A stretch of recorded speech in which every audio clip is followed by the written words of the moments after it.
Y el próximo mes de julio se cumplen 100 años de la cirugía plástica en el mundo.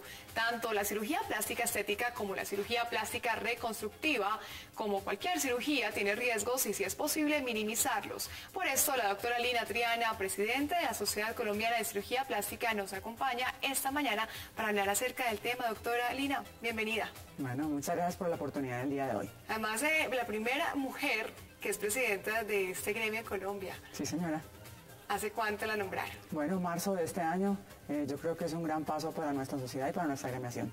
Doctora Lina, vamos a hablar de ese tema de las cirugías plásticas que, pues, más que, digamos, salud, últimamente se ha vuelto moda en Colombia. Para muchas mujeres, aunque no debería ser así, sin embargo, pues frecuentemente recurren a ellas. Hablemos de la prevención y de los cuidados, de la educación, como usted me decía hace un momento, que debemos tener los colombianos a la hora de intervenirnos precisamente a una operación. Pues básicamente, si hablamos de cirugía plástica, no es diferente a cualquier tipo de cirugía, ¿cierto? Siempre van a haber riesgos. Lo que queremos es que el paciente entre a cirugía con el menor riesgo posible y que se mantenga después de la cirugía también con un riesgo bajo. Para esto es muy importante que los pacientes nos colaboren, ¿sí? Y que sigan las recomendaciones del médico para que ese riesgo que se calculó siga siendo un riesgo bajo. Si el paciente no sigue la recomendación, pues digamos lo que el riesgo va a aumentar, ¿sí? Pero hay 4 pilares básicos cuando pensamos en seguridad del paciente y cuando queremos mantener el riesgo bajo. El primer pilar va a ser básicamente el cirujano como tal, que el cirujano que usted elija sea un cirujano de verdad, sea un cirujano idóneo, una persona que haya estudiado cirugía plástica, que tenga el conocimiento, la experiencia, sí, la idoneidad. O sea, que tenga un título de cirujano plástico. Idealmente podemos hablar de un miembro de la Sociedad Colombiana de Cirugía Plástica. Claro. Segundo, que se haga en una clínica reconocida, ¿sí? En una clínica que como mínimo tenga un aval por la Secretaría de Salud Departamental, porque como sabemos a veces ofrecen este tipo de procedimientos en el garaje, en el apartamento o en sitios que dicen tener los avales, pero cuando uno mira no están cumpliendo con los requerimientos básicos. No, y son estéticos, ni siquiera. Exactamente. Además, si tenemos una complicación, debemos saber primero el médico tener el conocimiento de cómo manejarla y segundo en el sitio donde nos desempeñemos, o sea, la clínica debe tener todas las condiciones necesarias para poder ayudar a sacar a esa paciente de una complicación. El tercero va a ser el paciente como tal, que es muy importante porque el paciente tiene que estar apto físicamente, ¿sí? Y también mentalmente para ese procedimiento que le vamos a hacer. Y el último pilar va a ser básicamente el plan quirúrgico. ¿Y qué quiere decir eso? Así como cuando el piloto se monta en un avión y él tiene que antes de montarse en el avión hacer un plan quirúrgico, ver hacia dónde va, ¿sí? Prever el posible resultado. Entonces, uno nunca puede predecir un resultado en cirugía plástica, pero más o menos tratar de prevenir el riesgo que me llega hasta esa ciudad donde voy a viajar, un ejemplo. ¿Sí? ¿Cuánto me voy a demorar? Las complicaciones ¿Cómo que está puede el haber estado, del paciente, cómo está el estado del tiempo? ¿Sí? Entonces, en un plan quirúrgico sería, por ejemplo, primero escuchar a mi paciente, esa paciente que quiere, ¿sí? Porque muchas veces el paciente quiere de todo, porque cree que nosotros somos magos, pero no somos magos.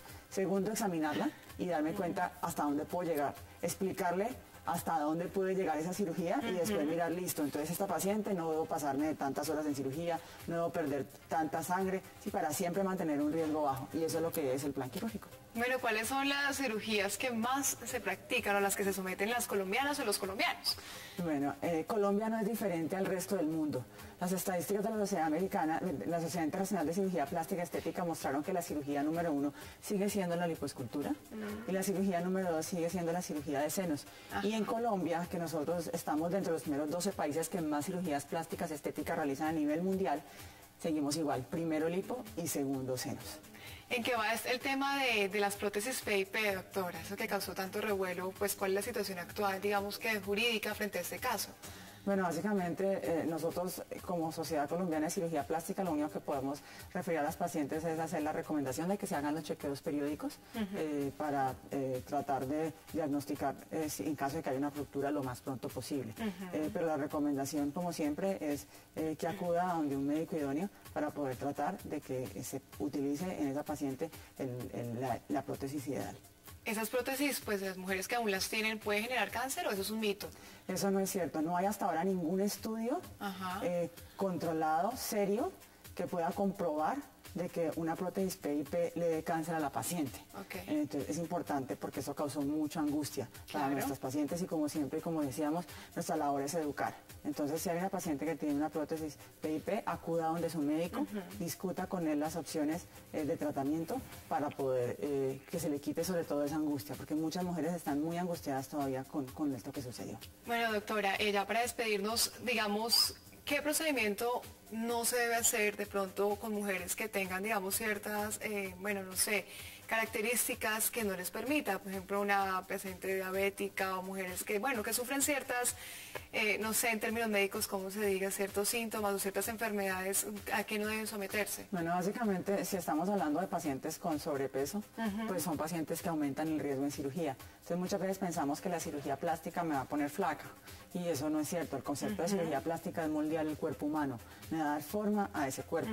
Pero si ya estoy hablando de una paciente que tiene unos índices de masa corporal por encima de 34, 36, que ya estamos hablando de una persona obesa, pues la cirugía plástica no va a ser lo ideal, porque yo quiero siempre que mi paciente salga bien de cirugía. Recordemos, si bien no podemos decir cero riesgo, pero sí con el menor riesgo posible. Claro. Ya otras enfermedades que tendría que ser individual de cada paciente, porque si han tenido un problema del corazón, pero está controlado, pues uno podría pensar en hacer la cirugía, pero cada paciente es diferente. Un lupus, por ejemplo, también puede afectar y tener más riesgo. Entonces, cada paciente es único y diferente. Nosotros como cirujanos plásticos no hacemos moldes, somos artesanos del cuerpo humano, y de esa manera tenemos que examinar y ver cada paciente para, de acuerdo a eso, medir ese riesgo y ver si es un riesgo bajo, entramos a cirugía. Eso es un muy buen punto, porque hay muchas mujeres o hombres que se obsesionan precisamente y creen que entrar a un quirófano es la solución, digamos, que a ese ideal de belleza que está hoy en día, ese estereotipo.